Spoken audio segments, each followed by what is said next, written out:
अस्सलामुअलैकुम, welcome to the दानियाल्स kitchen. आज हम बनाना जा रहे हैं ढाबा स्टाइल दाल चना, जो कि बहुत ही लजीज बनती है, ग्रेवी वाली। आए चलते हैं रेसिपी की तरफ। सबसे पहले मैंने लिए 2 लच्छेदार प्याज, उसके साथ ही मैंने 1 टमाटर गोलाई में काट लिया, अदरक, 1 पाव चने की दाल और 1 चम्मच मसूर की दाल।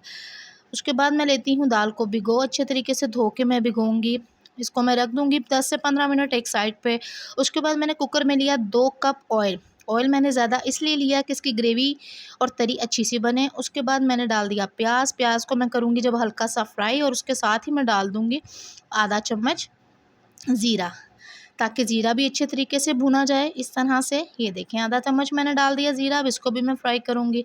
जब प्याज इस रंगत में आ जाए, गोल्डन ब्राउन होने लग जाए, तो हल्का सा पानी डाल के मैं प्याज का कलर निकालूँगी और साथ ही मैं डाल दूँगी टमाटर।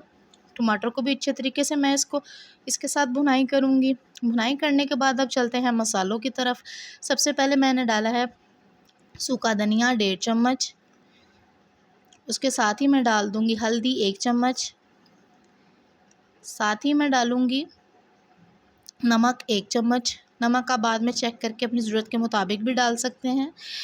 साथ ही मैंने डाल दिया 1 चम्मच पिसी हुई मिर्च। अब अच्छे तरीके से इसकी भुनाई करेंगे और साथ ही मैं डालूँगी 1.5 से 2 चम्मच टेबल स्पून लहसुन का पेस्ट।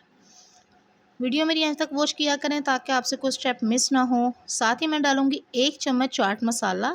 चाट मसाले से यकीन माने टेस्ट इतना बेहतरीन आता है कि आपकी दाल का मज़ा दोबाला हो जाएगा। अब इस तरह से मैं हल्के-हल्के हाथ से टमाटर जो थे हमारे वो मैश करूँगी और अदरक डाल दूँगी। कुछ लोग टमाटर जो है वो ग्राइंड करके डालते हैं, पर ग्रेवी में उस तरह की थिकनेस नहीं आती जिस तरह के साबुत टमाटरों की आती है। उसके बाद मैं इसको चूल्हे से उतारूँगी और जितना भी इसकी तरी थी, मैंने ऑयल आपको बताया था मैंने ज़्यादा डाला है, तो उस तरह से मैं इसकी तरी निकाल लूँगी। उसके बाद मैंने डाल दी दाल जो मेरी भीगी हुई थी।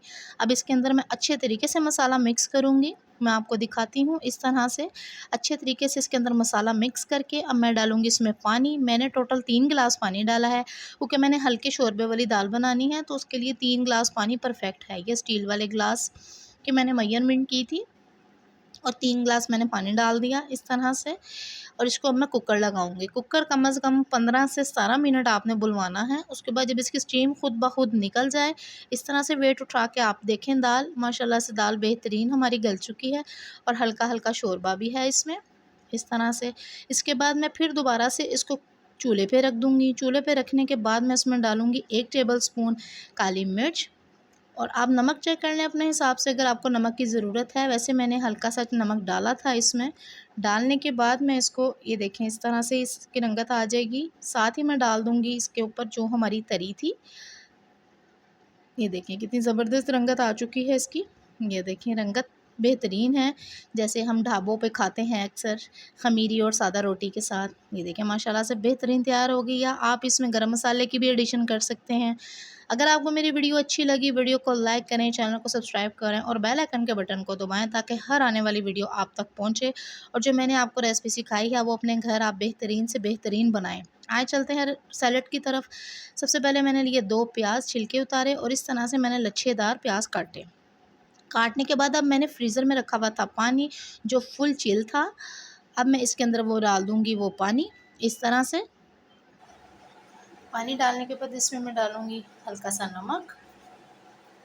उसके बाद मैं काटूँगी 2 अदद हरी मिर्चें और हरा धनिया, इस तरह से बारीक बारीक चॉप करना है। उसके बाद जो मैंने पानी डाला था, ठंडा पानी डाला था, अब मैं उसको निकालूँगी अच्छे तरीके से। और ये जो हरा धनिया और हरी मिर्ची हैं ये प्याज में ऐड कर दूँगी। ये देखें इस तरह से। उसके बाद इसमें मैं डालूँगी फिर दोबारा से थोड़ा सा नमक, थोड़ी सी पिसी हुई मिर्च और ऑलिव ऑयल। ऑलिव ऑयल से टेस्ट बहुत बेहतरीन आता है। उसके बाद इसमें मैं हल्का सा नींबू निचोड़ दूँगी। नींबू निचोड़ने के बाद इसको मैं करूँगी मिक्स, इस तरह। ये देखें कितना बेहतरीन हमारा सैलेड तैयार हो गया है। ये रेसिपी ज़रूर अपने घर बनाइएगा, अपने घर वालों को भी खिलाएं और मेहमानों को भी खिलाएं। Thank you.